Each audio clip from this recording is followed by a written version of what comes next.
What's up, everybody, and welcome back to my WWE 12 universe. And what we're going to have for you today is a very, very special edition of Monday Night Raw. It's actually going to be a super show, and what that means, we're going to have super shows on both Raw and SmackDown going into the pay-per-view. And what that means is, instead of 2 matches that I normally give you, I'm going to give you a Brucey bonus and give you 3 matches on both shows. That's right, I'm giving you 1 extra, just like the Halifax. But looking at this card, there's going to be, well, we're going to change most of it, to be fair. But what we are going to have is a Second City Saints in action, but we're not going to give the goods away for free by having a rematch in this one, because Cody Rhodes is actually injured and Triple H will be in action later on. So we're actually going to have, if we just change the participant, CM Punk and Colt Cabana. They are going to face Air Boom. So if I just, we're gonna have that match up first. As I said, we're bringing back tag team action. Gonna turn entrances off, and let's get ready to play this one.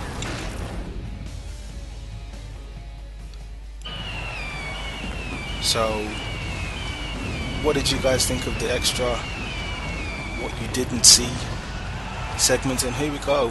Hang on a minute, Dolph Ziggler and Drew McIntyre. What? Are they now a tag team? Okay, fair enough. They come out and attack Air Boom, so they must want to get together and form a tag team. But here we go. This one is about to get underway. If Colt will just stop with the looking stupid for just a second. And this one's officially underway now. But wow, Dolph Ziggler and Drew McIntyre. So are they going to be teaming up? And what's Drew McIntyre doing on Raw anyway? He's supposed to be on SmackDown.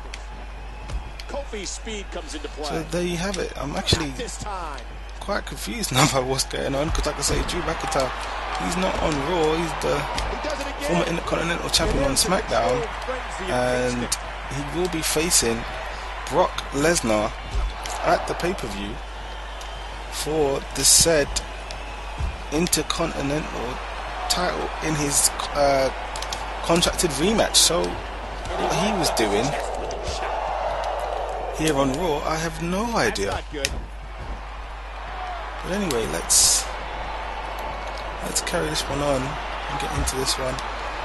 Colt Cabana is the #1 contender for Triple H's World Heavyweight title. He will face Triple H at the pay-per-view.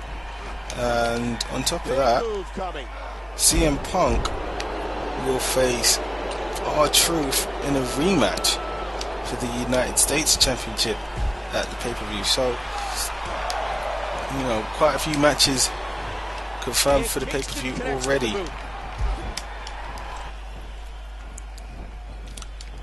And it's good to see more tag team action, because this is the thing. With Evan Bourne suspended in real life, you know, it means the disbanding of Air Boom, and, you know, from a popularity standpoint, they were a very, very good tag team. From a merchandise standpoint, they're a very, very good tag team. I think they were shifting Air Boom merchandise, and, you know, the fans really, really got behind them, especially when they had WWE.com had the competition of let's name Air Boom or something along those lines. You know, and they couldn't have, and they wouldn't have had that if it wasn't for them having such a strong following. So, you know, what is happening with Evan Bourne's suspension is a very, very popular established tag team is now being disbanded, really, which is a shame, because, you know, I actually quite enjoyed Air Boom. I thought they were a solid tag team, and they were good tag team champions. But now, obviously, Epico and Primo, they're the tag team champions, and we're just going to have to wait and see what they bring to the table. Because the thing is, you know, they need solid competition in that division.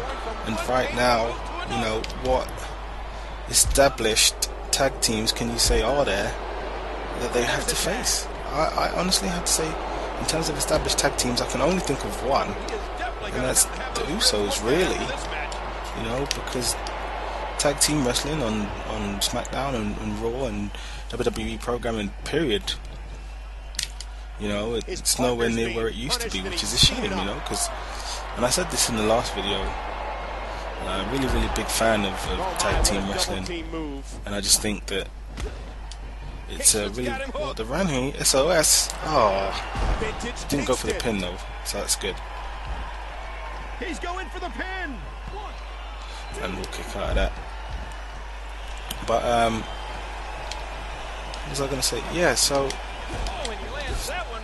I said it in the last video that the tag team division would be a very good way to get new stars familiar with the crowd, get them over with the crowd, and get them working in front of TV crowds and live crowds.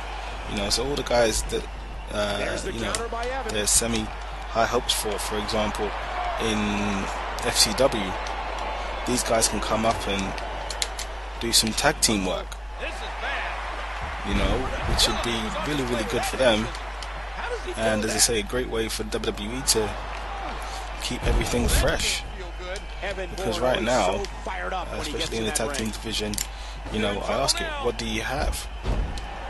And the answer to that is, honestly, not that much, which is a shame. You know, because I remember back in the day, and I know I keep going back to the 80s, but that's because the 80s was great. But the 80s, and even in the 90s, you know, and actually there were some great tag teams around at that time. You know, will Evan Bourne tap out? Not quite yet. A few more seconds and this would have been over. But yeah, there's some great tag teams, and you know, there were lots of them. And even when there weren't, you know, you had main eventers put together. For example, like The Undertaker and The Big Show, they were a solid tag team. Undertaker and Kane were a solid tag team. You know, so there were plenty of tag teams out there at the time.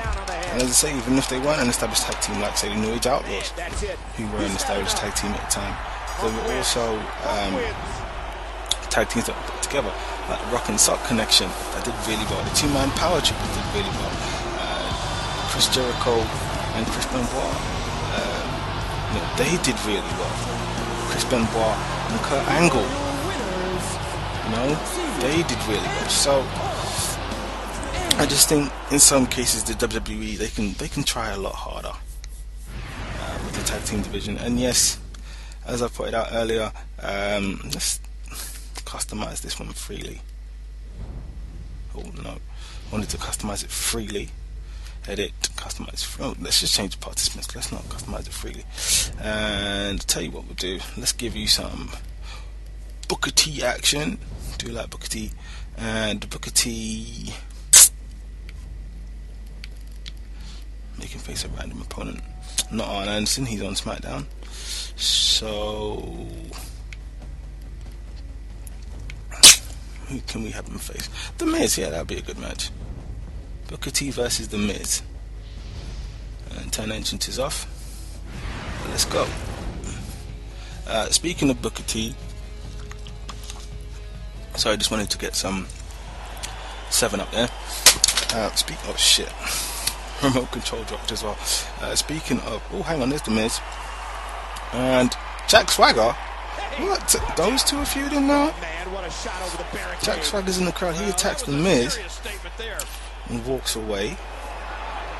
What the hell? It's all kicking off in this universe.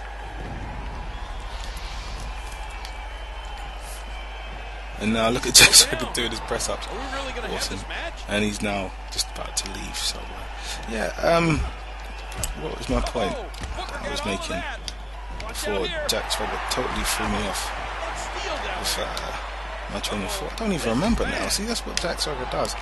He throws you off your train of thought when he does random stuff like that, attacking The Miz. Yeah, about Booker T, that's what it was. Yeah, I remember now. About Booker T, I really did enjoy his feud with Cody Rhodes. Although I do think that with 2 of their matches on TV, they did kind of give it away for free a little bit, which I don't like, because I think that, you know, Booker T and Cody Rhodes, it should have been a match that, you know, or their matches should have been on pay-per-views to drag the feud out, but, you know, to really certify and put over Cody. You know, I think if the feud went on a bit longer, Cody Rhodes would have had an even bigger launching platform than he does now, going into his secondary feud, shall we say, with his brother Goldust.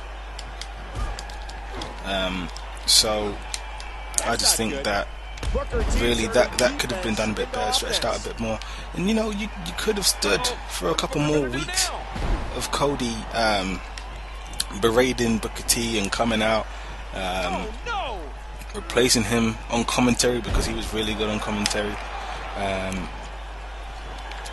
and giving Booker T time, you know, because this is the other thing, he's been out of the ring for a little while. He could have had some time outside of actively competing, week in, week out. So for example, the weeks where they had the match on Raw and then the match on SmackDown, in that time he could have had time to be training and get his conditioning up, right? And I'm not saying that I expect Booker T to be able to go 20 minutes or half an hour, because it's really unfair, especially when you factor in his age and the fact that realistically he's not Ric Flair, and not everybody is Ric Flair, you know. So I didn't expect the match to go on for ages, but you know, I still thought that the match could have been a bit longer than what it was, and the fact that it was shorter was a little bit disappointing. But they did, you know, they did cram some things in there. They did manage to fit some things in. Where's the Miz going? Unless you're walking away, get back in the ring. Alright, he was just trying to wait me out, that was all. But don't worry, Miz, I got you.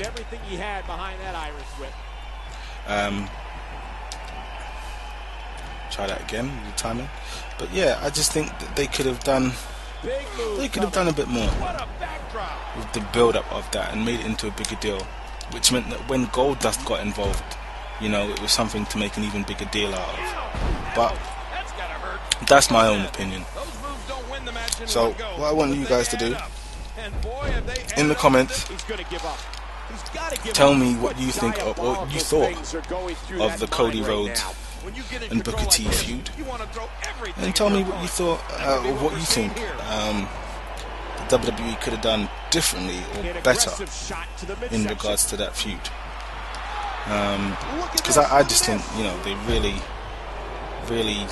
missed a beat on it, really, by not dragging it out. But one thing that I've noticed about WWE feuds lately is that they don't. Oh no! What a counter! What's Booker gonna do now? A tight hold here. Anyway, Miz just stole my finisher, which I'm a bit worried about, because that skull crushing finale, dangerous stuff. Spinneroonie! Woo! Looking out for Spinneroonie. So yeah, I noticed that they don't really. Oh, there it is. Skull crushing finale. Skull crushing finale. Head bouncing off the ground. And here's a cover. 1, 2, and Booker just barely gets out. Oh, Booker's been beat up 6 ways. Yeah, they don't tend to try and stretch feuds out anymore, which is a bit disappointing, you know. But I think with the WWE Network, which is going to be absolutely huge when it does eventually launch, you know, that and the fact that the pay-per-views will then, the majority of them will be on the WWE Network and not out-and-out pay-per-views, unless of course they're part of the Big Four. The Big Four being the Royal Rumble, Survivor Series, SummerSlam. I'm pretty sure there's one I'm missing. Yes, WrestleMania, the biggest one of them all, of course. Yeah, unless it's one of those 4, you know, it'll be on WWE Network. So what that means potentially is that they will have more time to build up more stories legitimately, you know, and make fans care about them more, because that's one of the things that you know, I have to say, as a WWE fan, that I have noticed about a lot of WWE feuds at the moment, because of the time frame that they're given, because they're not given enough time. You know, I tend to care about them a bit less, which is disappointing, because I want to care about them more. You know, I really want to get involved into a feud, and damn it, he's counted again. There it is. Wait, he picked me up. What? Why did he do that? Why did he pick me up? After he hit the second skull crushing finale, he should never have picked me up. And you know what? We're going to make him tap. That's what we're going to do. Means you're going to tap out. Yeah, I just think that a lot of feuds are a bit too short at the moment in terms of time and in terms of character development, and really just getting fans involved and making them care about it. You know, so I really believe they need to do more of future reference. But let's move on to our main event, which is going to be, we're not going to have this. We're going to change the participants. And what we're going to have is, instead of Santino Marella, we're going to have Triple H actually face Husky Harris, after Husky Harris did come down with the rest of the family and attack Triple H just 2 weeks ago. So we're going to turn entrances off as per usual, and we're going to get right into it.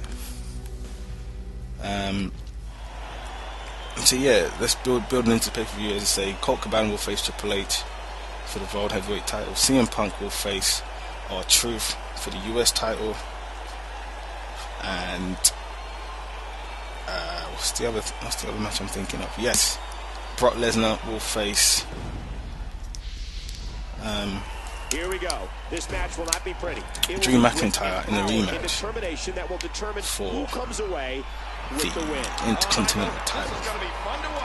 So there you go, 3 matches already confirmed for the pay-per-view. And yes, I do know that it states that it's over the limit. We're not going to have over the limit. We're going to change it up to something special for you guys. Just to be brutally honest, I don't like over the limit as a pay-per-view at all. So we're going to have something special, and that will be in full. I do want to point out that will be a full-length video. It won't be in parts like Extreme Rules. It will be in full, so it'll probably take over an hour to do. But as I say, we will have that be in full, and we will post that when we can as well. So you guys will have a pay-per-view to look forward to as well. Wild, high-impact moves. You know, because I'm a giving kind of guy, and that's what I want to do. I want to give you guys the pay-per-view that you want to see as well. So going back to Triple H, well, not even going back to Triple H, talking about Triple H. For everybody who's completed the Outsider story in Road to WrestleMania, you will know that at the end of Triple H's story, the Outsider story, Triple H retires. And it got me thinking, actually, will we see Triple H retire in the next year or so? Because realistically, right, apart from going on to win another 1, possibly 2 World Heavyweight titles, there's not really anything else left for Triple H to do. You know, he's done all that there is to do. On top of that, right, there's no hiding the fact that he is getting older, you know, and he's not able to be in the not able to be in the same shape that he used to be in as well. And I'm sure, given his injuries, especially the ones to his quad, you know, his mobility is probably going to be an issue the longer that he carries on. You know, and I just think there isn't really much left to do, much left for him to do. And you know, I know some people would argue, oh, you know, he could always put over some of the younger talent or whatever, but realistically, if we're being brutally honest, that's what he should have done years ago. You know, and if the WWE was booking things right, he would have been doing that. Damn it! Years ago. So the mere fact that the mere fact that he wasn't, I don't expect him to be this time around, and that's just the truth. So, as I say, there's not really much else left for him, and I just think that, you know, if he does retire soon, it won't be a surprise for me, because as I say, he's getting older. He's done all that there is to do in WWE. There isn't really anything else left for him to do. I know he's going to face The Undertaker at WrestleMania. I'm hoping he doesn't take The Undertaker's streak. He's not the guy to do it, especially when you consider the fact that both of these guys, both Triple H and Undertaker, you know, they don't have a lot of time left. Both of them will have to retire eventually, because whether it's injuries or just their style, both guys, or a combination of the two, both guys, damn it, reversed it again.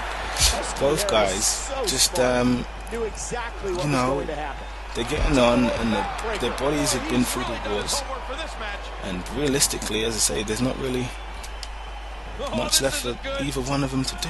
Damn it, you got it.